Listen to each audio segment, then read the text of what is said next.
Hello तपाईहरुलाई मेरो च्यानलमा स्वागत छ। आज त म तपाईहरुलाई पावर पोइन्टको एकदम बेसिक कुराहरु सिकाउँदै छु। बेसिक कुरा जस्तै विन्डोज आर थिच्नुस्, पावर पोइन्ट त्यहाँनेर power P and T type गर्नुस्। रनमा गएर विन्डोज आर थिचेपछि पावर पोइन्ट आउँछ। त्यसै यो सेतो भागमा सिक्नुस्। सेतो भाग चाहिँ ब्ल्याङ्क डकुमेन्ट हो। त्यसमा डिजाइनमा जानुस्। यदि तपाईलाई पछाडी ब्याकग्राउन्डमा डिजाइन हाल्नु पर्यो भने चाहिँ अनि त्यसमा गएर फर्म्याट ब्याकग्राउन्डमा गएर त्यहाँनिर तपाईले डिजाइन छान्न सक्नुहुन्छ। यदि तपाईँ डबल कलर हाल्नु भने ग्रेडियन्ट फुलमा जानु पर्यो अथवा सिंगल हाल्नु भने सोलिडमा। त्यस्तै यहाँ प्याटर्न हुन्छ। त्यस्तै यहाँ तपाईँ पिक्चर हाल्नु पर्यो भने पिक्चर पनि हुन्छ। Solid colour. जस्तै अब मलाई यहाँ पछाडि कुन कलर हाल्नु पर्यो? रातो। अहिले म रातो हाल्छु अनि एउटा टेक्स्ट लेख्छु। जस्तै एक्युरेट लाइट कम्प्युटर लेखेँ मैले। अक्षर कलर गर्नु पर्यो होममा गएर एमा गएर त्यो अक्षर कलर हुन्छ सेतो व्हाइट कलरको।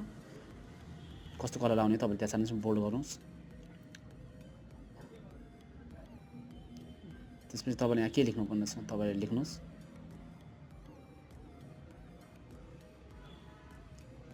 अहिले मैले यहाँ all IT solution is here लेखेँ।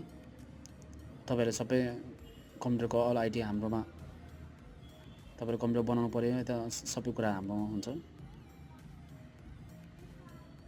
अहिले चाहिँ म तपाईहरुलाई सिकाउँदै छु बेसिक नलेज है, एकदम बेसिक। यो बेसिक त आउनै पर्छ पावर पोइन्टको। जस्तै मैले सेप्सबाट इन्सर्ट मेनुबाट सेप्सबाट मैले लाइनहरु राख्दै छु।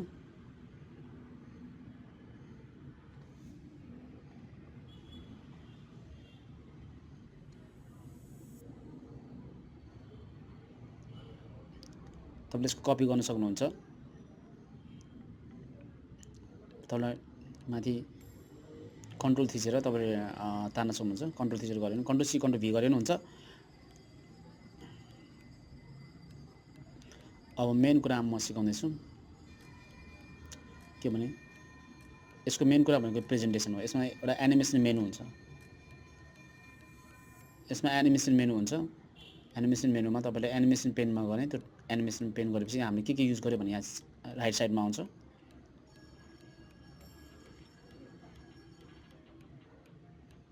अहिले अफ भइराछ। तपाईले क्लिक गरेपछि मात्रै त्यो आउँछ है।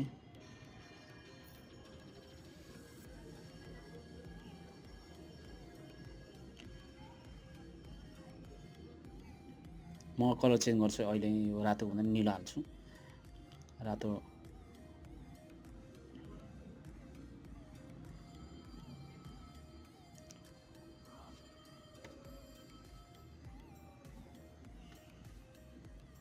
जस्तै एड एनिमेसनमा यो इन्ट्रान्स भनेको जति तपाईको इन्ट्री हुने कसरी इन्ट्री हुने कुराहरु हो। यो ग्रीन कलरको जति जस्तै मैले एउटा लिए ग्रीन इन्ट्रान्स भनेको त्यसैले मैले इन्ट्रान्स गरे।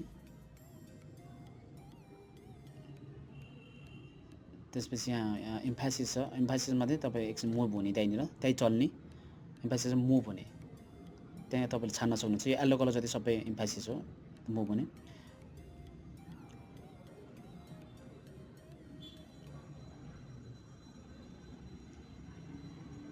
अब हामीले जानु पर्यो बाहिर आउट हुनु पर्यो भने चाहिँ एक्जिट गर्नुपर्छ। जस्तै रेड कलर जति सबै एक्जिट हो है। बाहिर जानु पर्ने रेड कलर जति सबै एक्जिट। बाहिर कसरी जाने उडे जाने गुडेर जाने तपाईले प्ले अल चेक गर्न सक्नुहुन्छ। तपाईले त्यहाँ थिचेर प्ले अलमा कस्तो भयो भनेर।